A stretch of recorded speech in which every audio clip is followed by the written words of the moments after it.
શું નામ છે તમારું બેન? સંગીતાબેન. કેટલા ટાઈમથી પરેશાન હતા? 13 વર્ષથી. અત્યારે કેમ છે? તમને શરીરમાં સારું છે? મેં કીધું એમ હાલશો કે નહીં હાલો? માનશો તો સંતાન લઈને આવશો ને જે દુખાવો હતો એ જતો રહ્યો ને બધોય, બરોબર છે? શું નામ તમારું? અત્યારે કેમ છે? સારું છે? હાલો વહી આવો બીજા. હાલો આવતા રહ્યો બધા. તમને જે પ્રમાણે કીધું એ પ્રમાણે નિયમનું પાલન કરશો કે નહીં કરો? કરશો ને તો મેલેડીમાં ઈચ્છા પૂરી કરશે. હો વહી આવો આ બાજુ. કયું ગામ તમારું? કેરાણા. વહી આવો. હાલો આવતા રહ્યો તમે બે. તમને જે કાંઈ કીધું હેતલબેન સાચું કીધું ખોટું કીધું? બાપુની વાત સાચી છે બધી?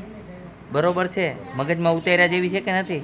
હા તો કાંઈ વાંધો નહીં આવે. સંતાન પણ થશે અને દુઃખ પણ દૂર થશે. વૈયા જવા બાજુ. કયું ગામ છે તમારું? હાલો વહી આવો તમે. શું નામ છે તમારું? દક્ષાબેન. ગુરુવાર રહેજો. શું રહેજો? ગુરુવાર. તમારું શું નામ છે? મેં જે કીધું એ બરોબર કીધું ખોટું કીધું? ગુસ્સો નહીં કરવાનો. સંતાન લઈને આવશો, બરોબર છે? હો પાકું? ગુસ્સો નહીં કરો ને હવે. જાઓ. જય હનુમાન. હા શું નામ છે આપનું? હે? આમીના. અત્યારે કેમ છે? પેરેલિસમાં તમે પહેલી વખત આવી ગયા હતા અને અત્યારે ફરીને પાછા એક વખત મેં 15 દિવસ પછી કીધું તો આવવાનું, તો અત્યારે ફરક છે કે નહીં તમને? દુખાવો બહુ થાય. અત્યારે દુખાવો જોઈ લ્યો. અત્યારે ઊભા થઈ જાઓ બેન. જો દુખાવો તો થાય, વાર લાગે, લાંબા ટાઈમની બીમારી છે. આપણે તમને પૂછીએ પહેલાં કરતાં રાહત છે કે નહીં દીકરી? બરોબર છે? પણ શરીરમાં દુખાવાનું થવાનું કારણ કે રિકવરી આવતા વાર લાગે અને મેં એમને દવા આપી છે. અત્યારે દુખાવાની દવા હું આપીશ અને જેને કારણે વાંધો નહીં આવે. હો ને એમને એકદમ વ્યવસ્થિત. અત્યારે તમને દુખાવો ન હોય, ઊભા કરો. હાલો જોઈએ ભાઈ, ઊભા કરો. આવતા રહ્યો તમે બે. હાલો. અહીંયા તો સૌ સરખા, ગરીબ અમીર સૌ સરખા. બસ ઊભા રહ્યો, ઊભા રહેવાનું. ઊભા રહ્યો. હા શું નામ છે આપનું? બાજરી બેન. આ જુવાર બેન છે. તમારું શું નામ? શું નામ? સંગીતાબેન. અત્યારે કેમ છે તમને? કમરમાં પગમાં સારું છે? હા તમને કેમ છે બાજરી બેન? સારું છે? આદિવાસી છો?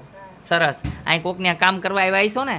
સારું છે ને? અત્યારે કમર ધોઈ નાખજો. હો સાવ સારું થઈ જશે. હો અને દવા લઈ લેજો. હો ને તમને હાથમાં જે તકલીફ છે એ દૂર થઈ જશે. હો જાઓ. જય હનુમાન. હાલો જે હલાવો બેનને. એકલા એકલા હાલો, કોઈને અડવું નથી. આ બેન હાલી ચાલીનું તો અત્યારે તમે જોવો છો જાત મેળે હાલે છે, બરોબર છે? આ બેનને જે પ્રમાણે નિયમ કીધો એ નિયમનું પાલન કરે તો બેન 1 મહિનાની અંદર દોડતા થઈ જાય એમ છે. પણ બેન થોડાક હેરાન કરે છે પરિવારવાળાને. કરે છે ને? ઘરે જઈને બહુ હેરાન કરે છે એટલે એ હેરાન થાય છે, બાકી હેરાન ન થાય. હા હેરાન કરો ને. હા મૂંગાઓનો નાય નહીં બેન તમને. હલાય નહીં. હવે હાલો હાલો હાલો હારું ઘરમાં બેન અહીંયા. હા પગ ઊંચો લઈને આમ દબાવીને હાલો. પગ દબીને હાલવાનું કીધું તું. બસ આ એમ. હા એમ. હાલો હમણાં આંગળા ખોલી દઈ છીએ તમારા. હો હાવ રેડી કરી દે આજે. બસ બોલો જય હનુમાન. ઇન્શાઅલ્લાહ અલ્લાહ ખુશ રાખે તમને. અમારે કોઈ નાત જાતનો ભેદભાવ નથી. ચાહે હિન્દુ, મુસલમાન, શીખ, ઈસાઈ કોઈ પણ જ્ઞાતિના અહીંયા આવે, અમારે સૌ સરખા છે. અહીંયા કોઈ પણ પ્રકારનો ઊંચ નીચનો ભેદ નથી કે ગરીબ અમીરનો ભેદ નથી.